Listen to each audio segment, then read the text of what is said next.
Hello welcome to our channel. எல்லோரும் எப்படி இருக்கீங்க? நல்லா இருக்கீங்களா? நானும் நல்லா இருக்கேன். இந்த இயர் பிறந்து நீங்களும் நல்லா இருக்கணும், நானும் நல்லா இருக்கணும். இந்த வருஷம் எல்லாருக்குமே சூப்பராக அமையணும்.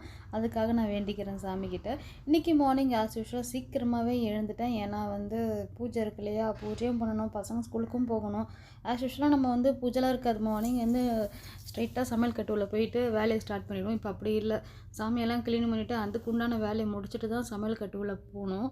ஏன்னா இவங்க ஐயப்ப மாலை போட்டிருக்காங்க இல்லையா, அதனால் காலையில் எழுந்திரிச்சு நான் ஃப்ரெஷ்ஷப் ஆகிட்டு அதுக்கப்புறம் டோரில் நல்லா ஓப்பன் பண்ணி விட்டேன். எல்லாமே நல்லா நமக்கு அந்த காற்று சர்க்குலேஷன் இருந்தாலும் நமக்கு மூடு நல்லா இருக்கும். அதனால் நல்லா எல்லா டோருமே விண்டோ டோர் எல்லாத்தையும் ஓப்பன் பண்ணி விட்டுட்டு வீட்டெல்லாம் பெருக்கி எடுக்கணுமே. அதுக்கு முன்னாடி படுத்தாண்ட இவங்க பூஜை பண்ணும்போது அப்படி அப்படியே போட்டுருவாங்க எல்லாமே. அந்த தூள், இந்த வத்தி குச்சி அதெல்லாம் போட்டு விட்ருவாங்க. என்றைக்கு இவங்க 2 பேரும் சாமி கிட்ட போனாங்களோ நான் போகிற வேலையே எனக்கு இல்லாமல் ஆயிடுச்சு. இவங்க கிட்ட போனதுலேருந்து அந்த இடமே வேறு மாதிரி ஆயிடுச்சு. எப்பயுமே லேடிஸ் கிட்ட இருந்தால் தான் அந்த கிச்சனும் சாமி ரூமும் க்ளீனாக இருக்கும். ஜென்ட்ஸ் கிட்ட போச்சுன்னா அது வேறு மாதிரி இருக்கும். டெய்லியும் இதை நான் மார்னிங் க்ளீன் பண்ணாலும் ஈவினிங்குள்ளே இதுமாதிரி ஆக்கிடுறாங்க. அதுக்கப்புறமா நான் எடுத்து எல்லாத்தையும் க்ளீன் பண்ணி வச்சுட்டு தண்ணியெல்லாம் மாற்றிட்டு இவங்களுக்கு தேவையான சந்தனம், குங்குமம் எல்லாமே எடுத்து அந்த இதில் போட்டு வச்சிடணும். இல்லைனா அது எடுக்கிறேன்ற பேரில் அதை அப்படியே அந்த டேபிள் மேலே ஃபுல்லாக கொட்டிடுவாங்க. அப்படியே வச்சுட்டு இதெல்லாம் முடிச்சுட்டு தான் நான் வீட்டை பெருக்குவேன். ஏன்னா நான் வீட்டை பெருக்கிட்டு அதை க்ளீன் பண்ணேன்னா அந்த தூசி மறுபடியும் தரையில் தான் படும். அப்புறம் மறுபடியும் அது கஷ்டமானால இதெல்லாம் பண்ணிவிட்டு அதுக்கப்புறம் தான் வீட்டை பெருக்குவேன். 2 நாளைக்கு ஒரு மாதிரி வீட்டை தொடச்சிருவேன். அதனால் டெய்லியெல்லாம் வீட்டை துடைக்க மாட்டேன்.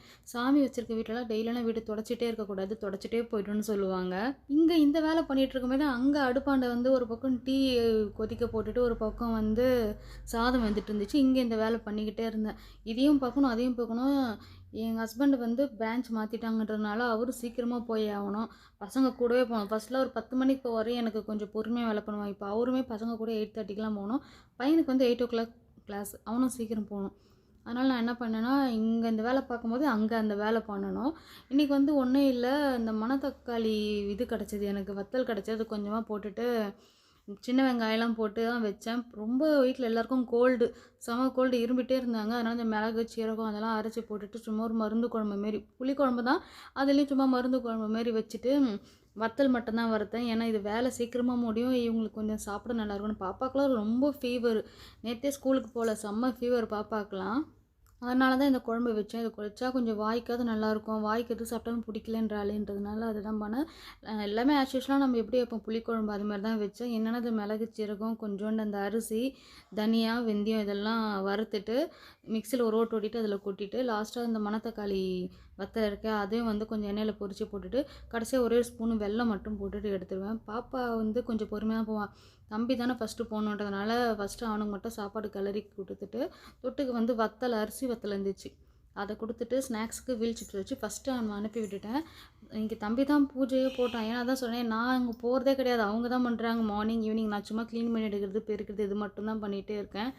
ஆனால் காலையிலேயே இது பண்ணிடுறாங்க. எனக்கு இதனாலே இந்த செவ்வாய் வெள்ளிலாம் எனக்கு தெரியறதில்ல. எல்லா நாளும் ஒரே நாளாக போகிறதுனால எந்த ஸ்பெஷல் பூஜையும் எல்லாம் பண்ணுறது கிடையாது. அப்படியே நார்மல் டே மாதிரி தான் போகுது.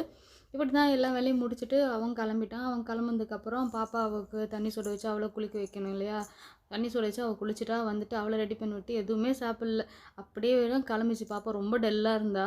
இன்றைக்கி அசைன்மெண்ட்லாம் கொடுக்கணுமே, அதான் பாப்பா ஒன்றுமே சாப்பிடாம வெறுமனே டீ மட்டும் தான் குடிச்சிட்டு போனால் உடம்பு சரியில்லைன்னுட்டு. அதுக்கப்புறம் தான் நானும் டீயை குடித்தேன். இன்றைக்கான வீடியோவில் தான் பாய்.